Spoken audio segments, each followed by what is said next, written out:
A space to speak your mind with Cornwall Mind for better mental health. Welcome to A Space to Speak Your Mind, a radio programme and a podcast about mental health and wellbeing made by people with lived experience in association with Cornwall Mind. We do occasionally cover subjects that some listeners may find distressing. For more information, help and support, please visit cornwallmind.org. I'm Richard and welcome to the November show. On this programme, Olympic gold medalist Sam Quek will be telling us why we shouldn't feel mum guilt, but embrace parenting pride. We'll learn how the Mr.Men and Little Miss books are helping teach young children about mental health with Child Psychologist Dr. Kilbey. As more than a third of school children are experiencing poor mental health, we hear from Catriona Olsen from King's Inter High, and we'll have an update with Joe from Cornwall Mind. That's all on this month's show. A space to speak your mind with Cornwall Mind. Dr. Kilbey is a clinical psychologist who's spent the last 15 years working with children and has teamed up with family favourites Mr.Men and Little Miss to create resources to help adults have difficult conversations with their kids. And she joins me now. Hi there. Hello. So, how did this idea come about? Well, I am passionate about the Mr.Men and Little Miss series. It was something that I read when I was younger, that was read to me. So when the opportunity came to get involved with the new Discover You series, which is about taking the characters that we all know and love and using them to tell stories about everyday emotions that children and young people might experience, well, this was an opportunity that I just couldn't pass up. So what new titles have been created especially for this project? Well, we've got so far 10 fantastic new titles, and they are things that I think parents will really relate to in terms of what their children experience. So we've got I Am Angry and Feeling Sad and Being Kind and Worries. These are just some of the examples of how we've taken the Mr.Men characters who normally have their own story to tell about their characteristic and use those to kind of tell stories about the kind of interactions that occur between all of us every day that can result in us feeling cross or upset or sad about something, and then how the Mr.Men tackle that. Yeah, I mean, I remember the Mr.Men series from when I was a child, and they're so great, aren't they? Because they have that one basic characteristic which children can identify with. That is exactly it. That's exactly why they work so well, because they take characteristics that all of us have got in any given moment and make them sort of identifiable, sort of individual. And that really simplifies it and allows children to really explore and understand that characteristic in a very non-judgmental, kind of non-stigmatized way. I mean, Mr. Greedy is just Mr. Greedy. He's kind of accepted for that's who he is. And I think the great thing as well, from what I remember as a child as well, is you had the storyline and it always ended really well, no matter what the Mr.Men character was going through. They went through that journey and the child can follow that journey along, can't they? And that's the beauty of the stories, really. Every character has got their own kind of experience. And sometimes you don't need to change something about yourself. Like my favourite, well, whether it was my favourite or the one that people spoke about most in relation to me was Little Miss Chatterbox. And her story is fantastic because it kind of ends with her finding a job that's a pretty good fit for her chatterbox nature, which ironically is then what I managed to find to do. So it isn't always about having to change or modify those characteristics. Sometimes we're okay just the way we are. And I mean, what are the things that maybe historically we found with talking with children? Because mental health is such a difficult topic.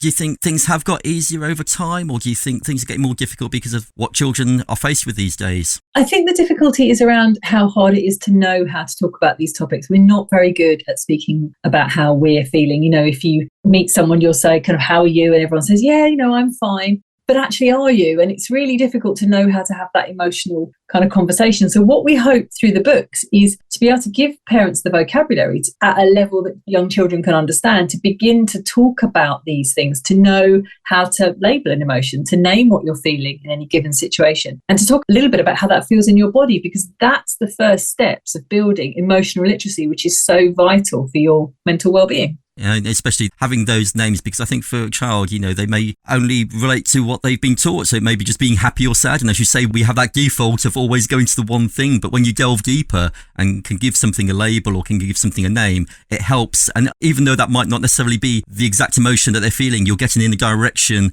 of being able to have that talk and maybe even take that further to identify exactly what that reason is or why they're feeling that particular emotion. So how do you think they will take to these new books? What are you hoping that they'll do as far as, is it a case of reading with them? Is it a case that the child will read and then maybe it will have that shared experience afterwards of what have you learned? How do you anticipate these books being used? So I would really hope that parents will be able to read the stories with their children, because And that means we can really make sure the messaging gets to younger children, for children who might not be able to read them to that level themselves. But also, even for older children who could read them, the real beauty of the stories is being able to have the conversation that follows on. So how did the character feel? And have you ever felt like that? And have I ever felt like that? And when we have felt like that, what can we do that was helpful? So it's all about sparking that conversation, particularly around this difficult topic of emotions. And even into young adulthood, reason that 18 to 34-year-olds are struggling to talk confidently about their mental health and emotions, is that an historical thing? And do you think that this will help in a sense that will open the conversation a little bit wider?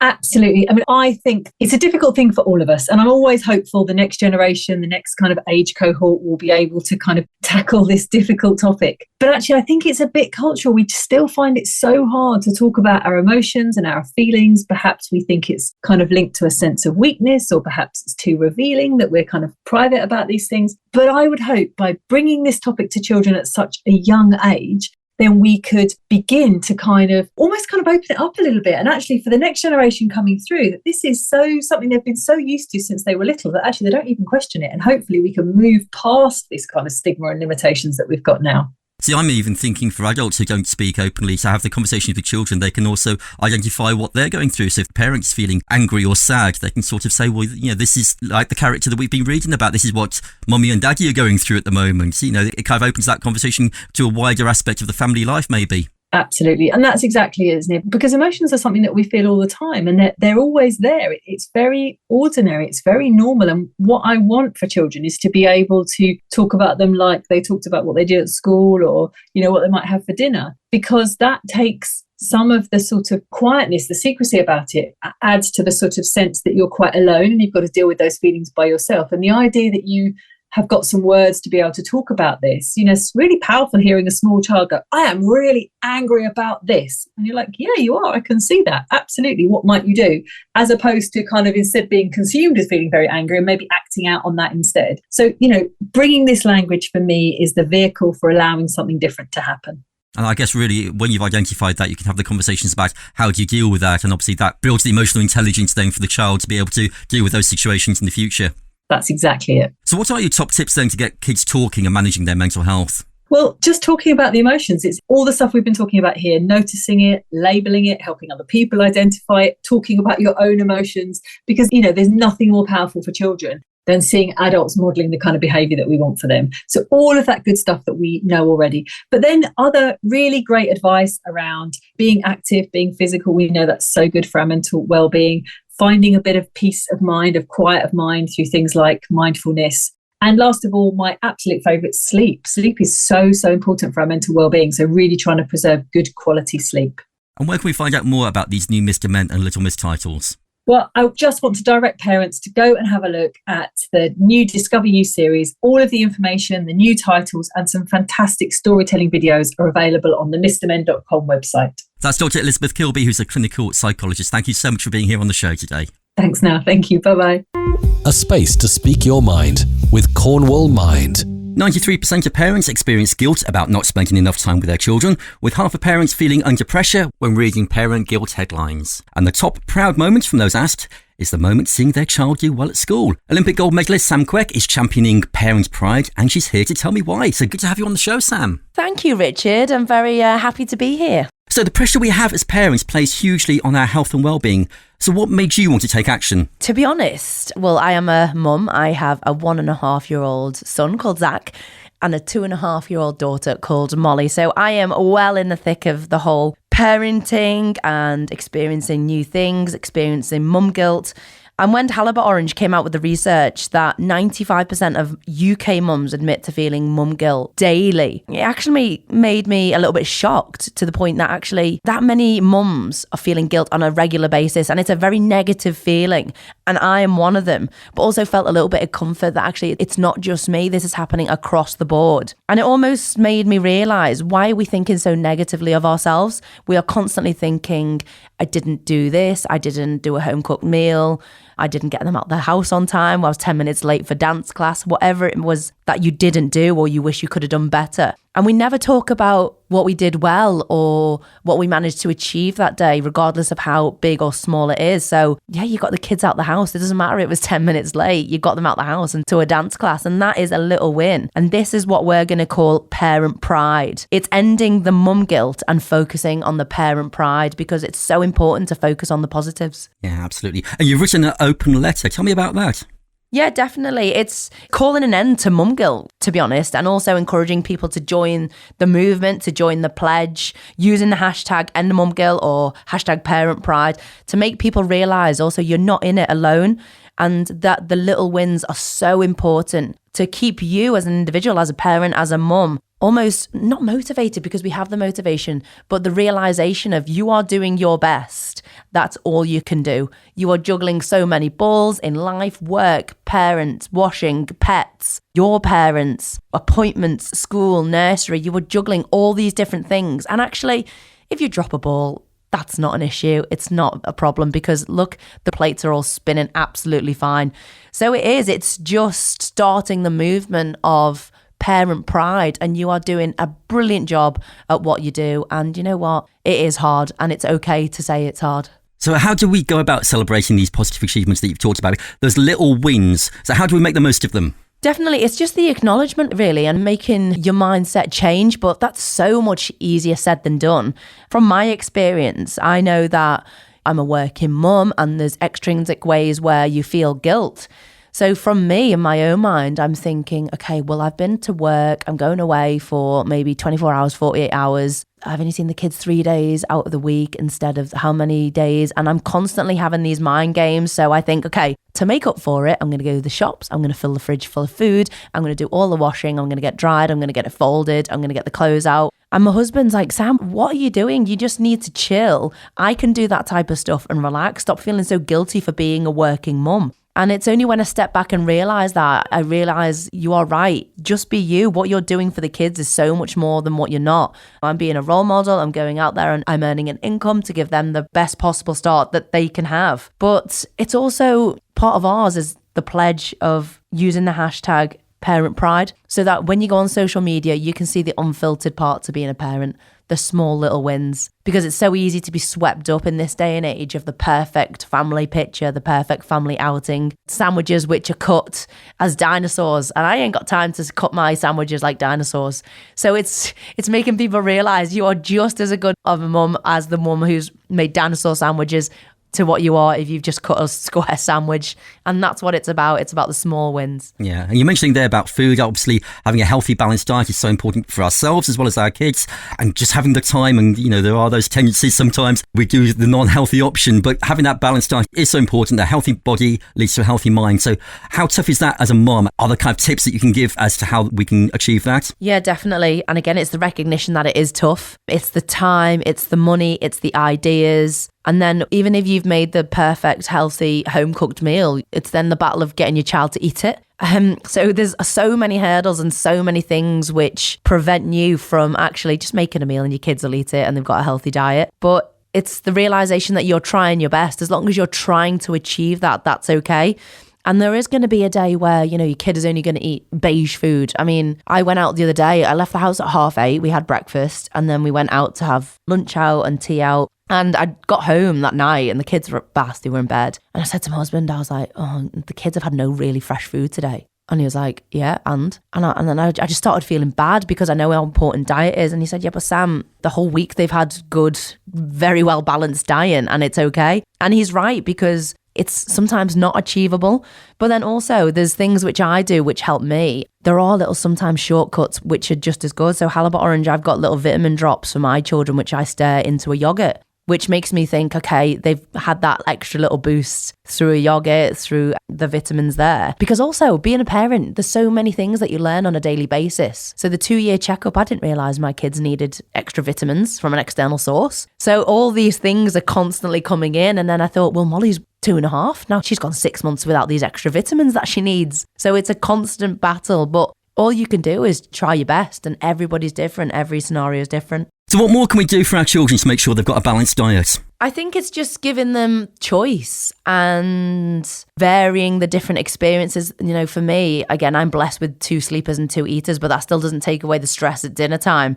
I know with Zach, he is very much, if he doesn't like it, that's it. He won't even entertain trying it, let alone having it on the plate in front of him. But for me as a mum, my only advice would be just to keep on trying and trying. And again, it's that mum guilt. You're doing all you can to make your children eat healthily. If they're not going to, I know it's frustrating. And I've been out the patio door, taking a few deep breaths and then come in. And don't let that make you feel bad because you're doing all you can. That's probably my main message. And we talk about healthy diet and also healthy exercise. And I'm wondering, especially as a mum, how did you find was the best way of returning to exercise after becoming a parent? I found it quite tough. And even exercising being pregnant, I had a miscarriage for my first pregnancy. And then I was really paranoid afterwards, thinking that I'd done everything. The whole guilt thing came in. So actually during pregnancy, I didn't really exercise that much. And then after pregnancy, I didn't really have the time. The only exercise I got was pushing a pram around the block. And again, I'm kind of like disregarding that as exercise. Well, that is exercise. Getting out into the fresh air, going for a walk, doesn't matter how fast or slow it is, that is exercise. And it's important because everyone knows that's physically good for you, but it's also good for the mind. So now as a mum, I've gone back to hockey. It's 2 hours on a Wednesday night. It's a Saturday game. If it's a home game, it's, half a day. If it's an away game, it can sometimes be the Friday night because we travel and play on the Saturday and I get back Saturday evening. And there's been times I've said to my husband, I'm not going to go to hockey because I've not seen the kids a lot and I feel bad for going. And he's the one that has to reassure me and say, no, Sam, go because it's good for you. And he's completely right. It doesn't matter how stressed or sad or rubbish I feel. The 2 hours on a Wednesday night, I play hockey. When I'm on the pitch, I forget about everything. And he says I have a glow when I get back. And it's the same as a Saturday because that's my me time. That's my time off. That's me just chilling with the girls and that's me just being Sam. So being active, yes, it's important. But I think all the other stuff that comes with it, the social side, being able to laugh with other people is just as important. So I'll definitely try and keep that up for me as a mum, even if my schedule just becomes so busy. The local tennis club down here in Penzance, they've introduced walking tennis, which has really helped. I know a lot of mums have gone onto that and now they're doing the cardio tennis class. So they've actually moved up. And I think anything you can do that is a slow start, but just to get you back involved and, as we say, physically and mentally healthy, and the links between them are so entwined. It really does help, doesn't it, during that period of being a new parent? Yeah, absolutely. And it's just getting out there and speaking to other people. And I know there's some like parent exercise groups as well where mums can go and they can take their babies, because especially as a youngster, if you don't have any childcare outside of your family and if your family are working, you can't go to a class because you've got your child and you have to take care of the baby. So there are even classes now where you can take your kids, whether they're tiny and they have them all in the middle, or they call it mum and baby yoga. And it's that environment and what sounds like the tennis club are creating as well, that actually no one's getting judged. You're all trying your best, you're coming down, and if your child starts kicking off in the middle of the circle, no one's judging you because you're all in the same situation. So yeah, if you can get out, if you can be active, there's so many benefits, definitely, for sure. And that sounds like a great initiative by the tennis club. Yeah, and also things like parkrun as well. I know the local parkrun where I am have the children and toddlers and the prams and everyone joins in. It's just so good to see the whole family out and about. Yeah, absolutely. It's creating that environment, isn't it, where you feel like the whole family's welcome. Yeah, you don't want to turn up and think, oh no, my kids are just screaming in the background. And where can we find out more about the topic that we've been talking about today? It's all mainly going to be on social media. So the hashtags #EndMumGuilt and #ParentPride. And of course, Halib Orange will have it across their Instagram as well. But yeah, just a call out really to let's just embrace our parent moments and our little small wins. That's what we want to see. It's easy to see the perfect parenting or the perfect family doing everything to the textbook, which is great. And I thoroughly envy those people. But also the reality is that it's tough out there. But we're all in it together, and let's just hopefully focus on the positives and the small wins. That's Olympic gold medalist Sam Quek. Thank you so much for being here on the show. Thank you. A space to speak your mind with Cornwall Mind. On our July show, while the summer holidays were in full flow, we spoke to Sam Wass from King's Inter High to talk about how online learning could benefit our children. Now that half-term has been and gone, and we're on to that road to Christmas, we're finding that more than a third of school children are still experiencing poor mental health in new findings, with just over a fifth of parents waiting until half-term before making any changes for their child. And 17% say that their children are supported, but there is room for improvement. To find out more, I'm joined by Catriona Olsen, who's the head of senior school at King's Inter High. Thanks for being here. Thank you. Thanks for having me. So why do you think so many children's mental health is being affected at school at the moment? Well, there's so many different factors, as we know, that will contribute towards a young person's mental health. But we've got to half term now. We're 6-7 weeks into the half term, and students can just really start to feel the effects. We've got students in physical schools where there's so many elements that can really compound their mental health issues that we have to be there to support them with. Is it a common theme at this time of year with half term? We've got the factors, the weather, people coming back that may not have been in education for a period of time, because we've obviously had a couple of years of so much disruption. Is it a common factor that this is the time of year that we find these difficulties? And is it especially when children are moving classes or having new teachers or moving up into secondary school? Yeah, you've pointed out some of those pinch points of when there can be issues. Students moving into year 7, new school, new challenges for them. We find a lot of students moving into year 10. It's that first kind of pressure point of where external exams are looming, but also they're at that 14, 15-year-old horrible time of your teenage years where really everything is very impactful on you and your mental health. So what can teachers and also parents do to make sure that children are enjoying their education? Is a very broad question. So parents obviously need to make sure to keep talking to their young people. And I know that sounds hard when you're talking about teenagers as well, who are not very forthcoming in their conversations. But it's really trying to spot when it's just a normal teenage angst, or actually when this is a problem that your child is not enjoying schooling for whatever reasons there are. We need to know that there are alternatives. You don't have to go to the school down the road.